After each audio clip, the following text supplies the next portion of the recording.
GHMC ప్రధాన కార్యాలయం ముందు చిరు వ్యాపారులు ఆందోళనకు దిగారు. ప్రభుత్వానికి వ్యతిరేకంగా నినాదాలు చేస్తూ ధర్నా చేపట్టారు. రోడ్లపై వ్యాపారాలు చేసుకోనివ్వకుండా పోలీసులు ఇబ్బంది పెడుతున్నారని ఆగ్రహం వ్యక్తం చేశారు. గతంలో కూడా పలుమార్లు ప్రజావాణిలో ఫిర్యాదు చేసినట్లుగా వీధి వ్యాపారులు తెలిపారు. నిత్యం ఫుట్పాత్లపై ఉన్న షాపులు తొలగిస్తూ వేలకు వేలు చలాన్లు విధిస్తున్నారని మండిపడ్డారు. దీనిపై మరింత సమాచారం మా ప్రతినిధి కిరణ్ అందిస్తారు. హైదరాబాద్ లో ఇటు ఒకవైపు హైడ్రా, మరోవైపు ట్రాఫిక్ పోలీసులు వీధి వ్యాపారులను నిత్యం వేధింపులకు గురి చేస్తా ఉన్నారు. ఏదైతే స్ట్రీట్ వెండర్స్ ఎవరైతే ఉన్నారో వాళ్ళందరినీ కూడా తొలగించాలంటూ ఇప్పటికే పెద్ద ఎత్తున చలాన్లు కావచ్చు, అక్కడ ఉన్నటువంటి షాపులను కూడా తొలగిస్తున్నటువంటి పరిస్థితి కనబడుతుంది. స్ట్రీట్ వెండర్స్ రెక్కాడితే గానీ డొక్కాడినటువంటి వీళ్ళందరిపైన కూడా ట్రాఫిక్ పోలీసులు జులుం ప్రదర్శిస్తా ఉన్నారు. వాళ్ళ షాపులన్నీ కూడా క్లోజ్ చేస్తా ఉన్నారు. తమ కుటుంబాలు రోడ్డున పడతాయని కూడా ఆందోళన వ్యక్తం చేసినటువంటి నేపథ్యంలో కొంతమంది స్ట్రీట్ వెండర్స్ కు సంబంధించినటువంటి అసోసియేషన్ కావచ్చు, స్ట్రీట్ వెండర్స్ కూడా మనతో పాటున్నారు. వారితో మాట్లాడించేటువంటి ప్రయత్నం చేద్దాం. ఇప్పుడు ఏదైతే మా స్ట్రీట్ వెండర్లను తొలగిస్తున్నారో అది మేము దాన్ని తీవ్రంగా మా ఒక నేషనల్ ఆర్గనైజేషన్ ఫెడరేషన్ నుంచి తీవ్రంగా ఖండిస్తున్నాం. ఇది ఇల్లీగల్ గా మా ఒక చిరు వ్యాపారస్తుల చట్టం 2014 వ్యతిరేకంగా ఈ యొక్క ఏదైతే జరుగుతుందో ఎవిక్షన్ అది ఇల్లీగల్ గా జరుగుతుంది. ఇది ఏదైతే ఉందో ఆపరేషన్ రోప్ అనేది ఏంటంటే క్రాక్ డౌన్ స్ట్రక్చర్స్ పైన చేయాలి. క్రాక్ డౌన్ స్ట్రక్చర్స్ అంటే ఏదైతే పెద్ద పెద్ద బిల్డింగ్స్ ఉన్నాయో, షాపింగ్ మాల్స్ ఉన్నాయో దాని ఎదురుగా డబ్బాలు కానీ ఇవి కానీ దానిపైన చేయాలని చెప్పేసి ఉంది. కానీ వాళ్ళు అది చేయకుండా మా ఒక చిరు వ్యాపారస్తులను ఎటువంటి ఇంటిమేషన్ ఇవ్వకుండా మొత్తము కంప్లీట్ గా తొలగించడం జరుగుతుంది. ఒక గత 6 months నుంచి మా ఒక చిరు వ్యాపారస్తులు చాలా ఇబ్బందిగా ఉన్నారు. మా ఒక చిరు వ్యాపారస్తులు ఏదైతే రెక్కాడితే గానీ డొక్కాడని పరిస్థితిలో ఇటు మధ్యతరగతి కుటుంబాలకు, ఇటు దిగుతరగతి కుటుంబాలకు అతి నాణ్యమైన వస్తువులని అతి తక్కువ ధరకే ఇస్తూ వాళ్ళ స్వయం ఉపాధి వాళ్ళు పొందుతున్నారు. ఏదైతే ఇది ఉందో ఈ మా ఒక సుప్రీంకోర్టు గైడ్ లైన్స్ లో కూడా క్లియర్ గా ఉంది. స్ట్రీట్ వెండర్ ప్రొటెక్షన్ యాక్ట్ ప్రకారం దీనికి ఒక కమిటీ అనేది ఉంటుంది, టౌన్ వెండింగ్ కమిటీ అని చెప్పి. ఆ టౌన్ వెండింగ్ కమిటీలోనే ఎటువంటి చిరు వ్యాపారస్తులని తీయాలన్నా ఏదైనా చేయాలన్నా ఈ కమిటీ ద్వారా చర్చించి వాళ్ళకి 1 month బిఫోర్ ఒక నోటీస్ ఇచ్చి రీలొకేషన్ చూపించి అప్పుడే అక్కడి నుంచి వాళ్ళని తొలగించాలి. మళ్ళీ ఇవన్నీ ఏది పట్టించుకోకుండా వాళ్ళ ఇష్టానుసారంగా మాకు సమయం ఇవ్వకుండా మొత్తం ధ్వంసం చేస్తున్నారు. ఒక 6 నెలల నుంచి మా ఒక చిరు వ్యాపారస్తులు చాలా.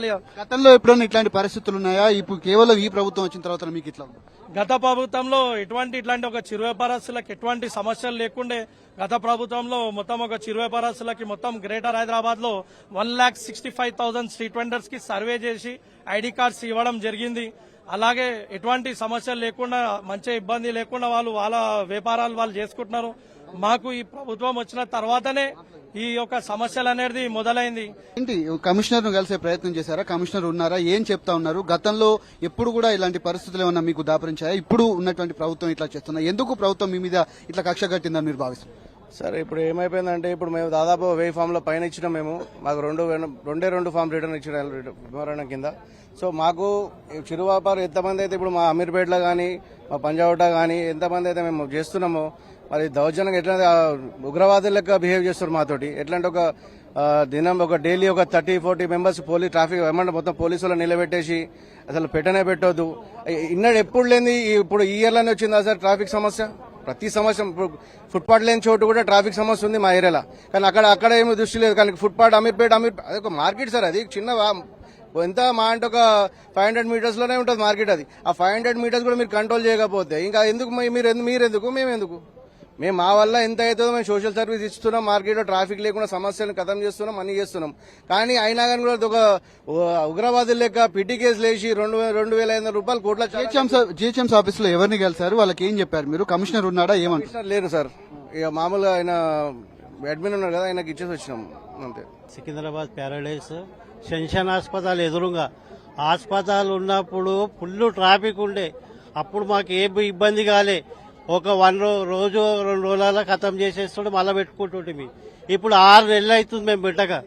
6 నెలల నుంచి బాధపడుతున్నాం. ఎక్కడ అంటే అక్కడ తిరుగుతున్నాము. ఎక్కడ అంటే పోలీస్ స్టేషన్లకు, మున్సిపాలిటీలకు ఎక్కడ పోయినా ఈ వారం పెడతాం, ఆ వారం పెడతాం మీటింగు. మేము వచ్చి మార్కేసి ఇస్తాము, అదేసి ఇస్తాము అంటారు. ఎవరేం చేస్తలేరు. మా బాధ ఎవరు చెప్పుకోవాలి?